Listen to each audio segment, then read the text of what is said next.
Well, y'all, Time Magazine named Caitlin Clark the Athlete of the Year, and she made some comments in her interview that Lord has driven white MAGA out of their minds. Charlie Kirk, you know, that white racist who leads Turning Point USA, this was a tweet that he posted.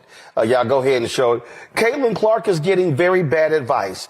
The whole country is rejecting wokeism and anti-white ideology. She has a chance to stay neutral and failed miserably. Her handlers saw this as a chance to, quote, keep woke alive, unquote. Too bad. She's an amazing athlete who totally missed on this one. Then, of course, you got this white woman, what's her name? Riley Gaines. Now, she done made a name for herself because she was in some swimming competition. She lost to a transgender athlete, but she came in 5th place. So it ain't like she's a winner at anything, but she's got like 1.4 million followers. And so they made her this superhero on the right. And so she's been commenting on everything left and right. And so again, I don't understand. I mean, I don't know what she's actually done, what she's actually accomplished ever. So this is what this fool tweeted. Y'all go ahead and pull it up.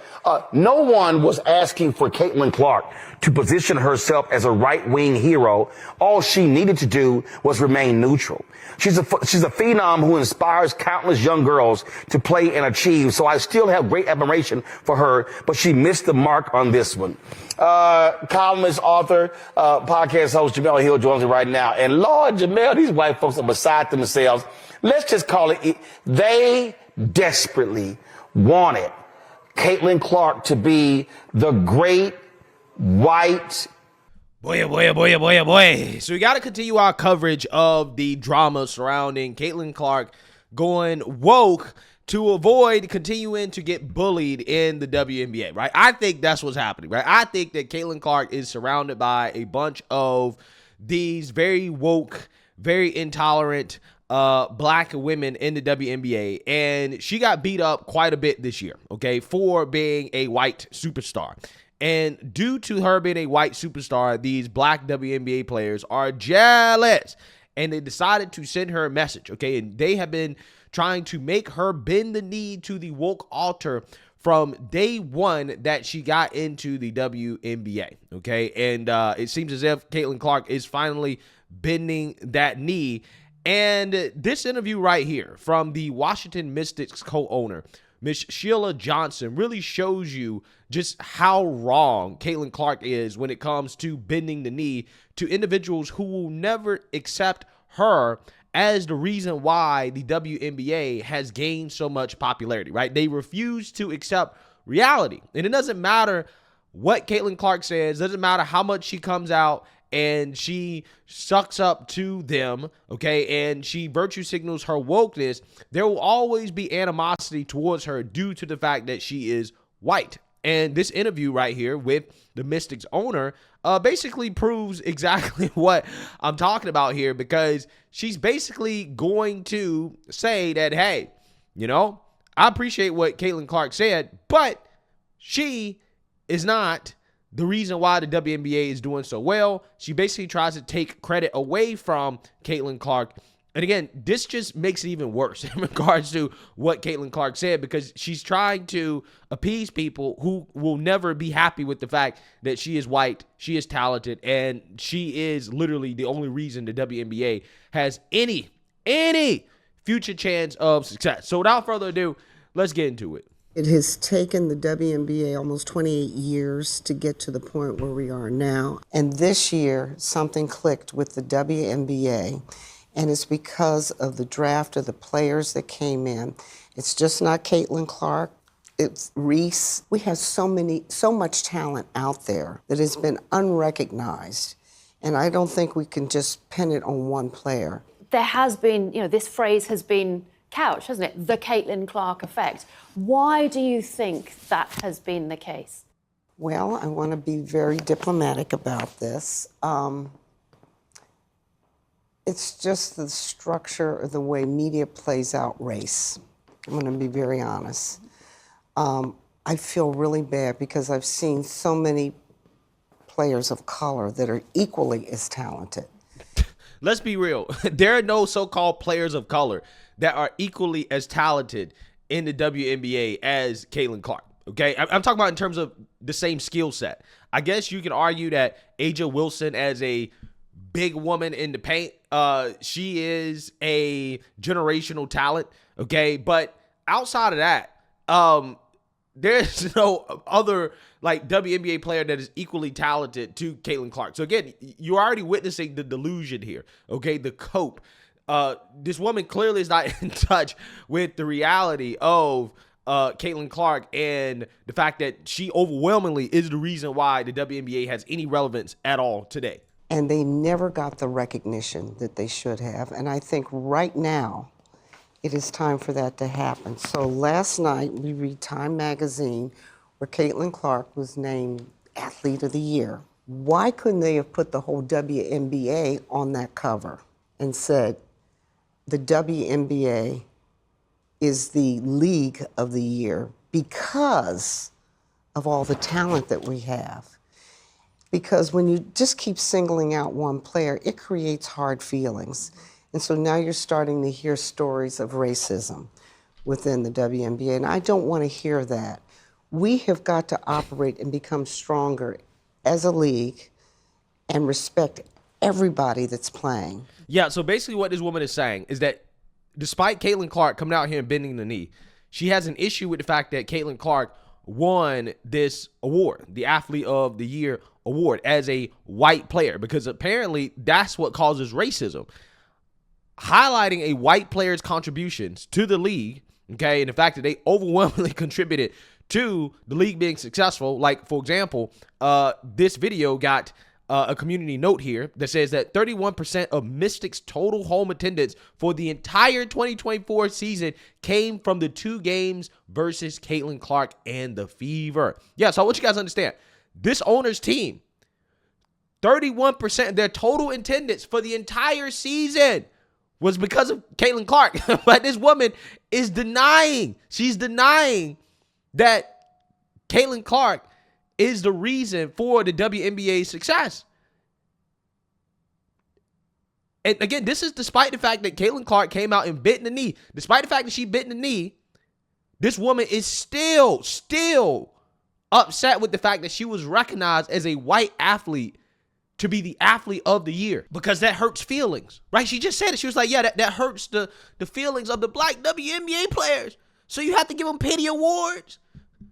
The white woman needs to pity the black players, right? That's essentially what she's saying.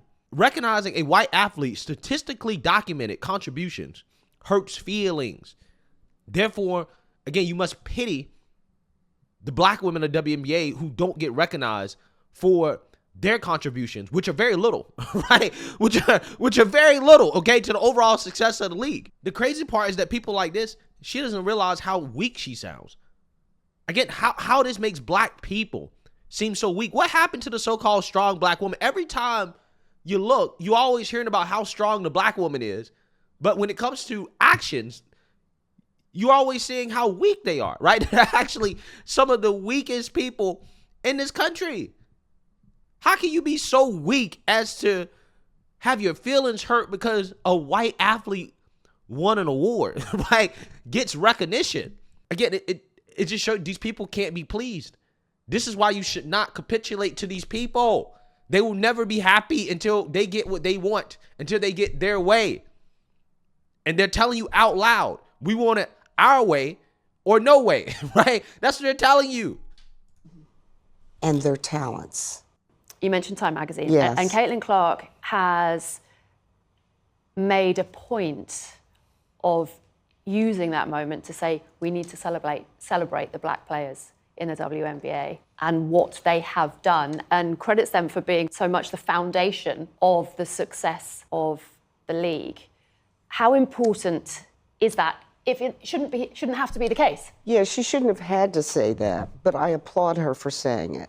We cannot continue to operate because this division of racism is going to tear us apart. Kathy Engelbert got... Again, the reason why there is so much division of racism is because the race hustlers are boohoo-whining and crying racism due to the fact that a white player has a lot of fans. That's where the racism is coming from. See, they're trying to frame this conversation as if white people are just picking on the black players in virtue of the fact that they're fans of Caitlin Clark, right? That is the framing here from these people. But the reality is that the so-called racism is actually coming from them. It's actually coming from their jealousy and hate over the fact that a white player is a dominant force within the league, right? The league was never getting the attention that it's getting right now, except for when this white player came along. Now, Caitlin Clark's fans don't care about her being white, right? Nobody cares about that, okay? The only people that care about her skin color are these people. These are the only people that care. They made it about race. But they want to turn around and point the finger at everybody else and say, well, you're racist. You're racist because you're not okay with us being racist, right? That is essentially what's happening here. That's what's happening. And honestly, this is why I'm hoping next year people tune out the WNBA. Just like people are tuning out the NBA. The NBA's ratings are in the tank. Why is that? Because the NBA, just a couple years ago, they went woke, okay? And they have not figured out how to maximize the appeal of the league to so-called middle America, right? The bread and butter of this country, right? The people who actually pay to go to games and to watch games, right? Who actually bring in the money. They haven't figured that out because they don't focus on the small market teams, right? So you see the NBA basically collapsing under wokeness, right? And the WNBA, again, they seem hell-bent on essentially going down the same route. The same route. It's crazy to me. It really blows my mind. I don't understand how this woman is a successful businesswoman and she is showing us firsthand how to destroy a business, right? How to undermine your own business. Amazing. Was criticized, wasn't she, for not being firmer in her condemnation of the racist abuse online suffered by the players. What was your reaction to how she dealt with that? Well, I didn't want to think about it too much, but I think the players were right. She admitted that she made a mistake in the way she phrased it, and I just think she could have been a little bit more diplomatic and understanding of what the landscape of what's happening out there. Because the WNBA is at an inflection point where we're starting to really go up. And I don't want us to lose that momentum. That's wild. This is so wild to me right now. This is so wild to me. You're literally doing exactly what you need to do to make sure that you lose that momentum. That's what these people don't understand. That's what these delusional people don't understand. She's basically saying that, Caitlin Clark, she wasn't defending the black players enough. AKA, she wasn't calling out the fans enough. She wasn't calling the fans racist enough. This is what an owner of a WNBA team is saying on national television, that one of their star players should be calling the fans racist. That's what she's advocating for. And she's saying that, well, I'm worried because I don't want to lose momentum. But what she's doing right now is literally everything that you can do to lose momentum, to piss people off, to make people not want to watch the sport. Incredible. Absolutely incredible. This is... I ain't even going to say it. I'm not even going to say it. What is happening now is perfect. But as I've also told many, many of our players, I said, this is just the canary in the coal mine. We have got to be careful because we're now entering into a new political climate. We do not want to draw attention to ourselves in a negative way, to have anybody use it as ammunition against us as athletes. How do you do that? What are your players saying to you about what they want to see happen? We all need to sit down, and I think our leadership with our commissioner, she needs to sit down and even bring a psychologist in, I don't know, but talk to the players and how we resolve the issues that we're going through. Because not only what's going through with the WNBA is happening in society as well. Wow. We're seeing it more and more. From the Karens that you see on social media, this has got to stop. We need to have a healthier America, and more than anything, I want to have a very healthy league. Yeah. Your actions say otherwise.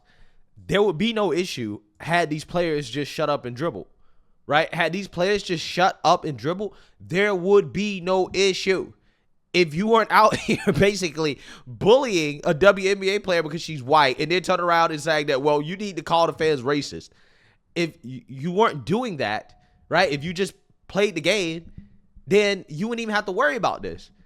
The WNBA would be a league that people would have confidence that, okay, this is going to be successful, that they finally figured it out. But no, they're hell-bent on destroying their own league because they can't have it their way. Because they don't have a black superstar leading the way. They're like, you know what? We're just going to destroy it. We're going to destroy it. We're going to ruin the whole thing. Wow. What happens in the future should be studied in business schools. The same way that Bud Light is being studied in business schools now in regards to what you don't do, right? From a marketing perspective, when your core fan base, the people that you're trying to appeal to, again, are regular, normal Americans, middle Americans, people with money, right? People that are family-oriented, more conservative-leaning in their values. What you don't do is that you don't come out here and piss off the fans. Again, you saw what happened to Bud Light. The WNBA, they're not in a position, they don't even make money, right? They're not even profitable. So why would you think that you're in a position where you could just say, screw the fans. Screw the fans. They're racist. Let's just piss them off. I don't get it. I don't understand it. If I was a sane owner in the WNBA, I would be giving this woman a phone call and chewing her out. I would say, what the hell are you doing? What the hell are you doing on CNN, on national television, basically advocating for the destruction of our league? Why are you doing this? Right? What is going on here? Again, what's amazing is that this woman, her own team's success, attendance, a lot of it, a significant portion of it can be contributed to Caitlin Clark, but yet she's so blind, she doesn't even see it or recognize it. Amazing. Absolutely amazing stuff. So, hey, we'll see what's going to happen. I personally think the WNBA is in for a rude awakening next year, and I can't wait. Honestly, I cannot wait because, again, just like Bud Light, they're going to find out the hard way that you don't piss off the fans, right? You don't bite the hand that feeds you. Or else, again, there are going to be severe financial consequences. So let me know what you guys think. Make sure you like, comment, and subscribe. Most importantly, share a Black conservative perspective. Peace.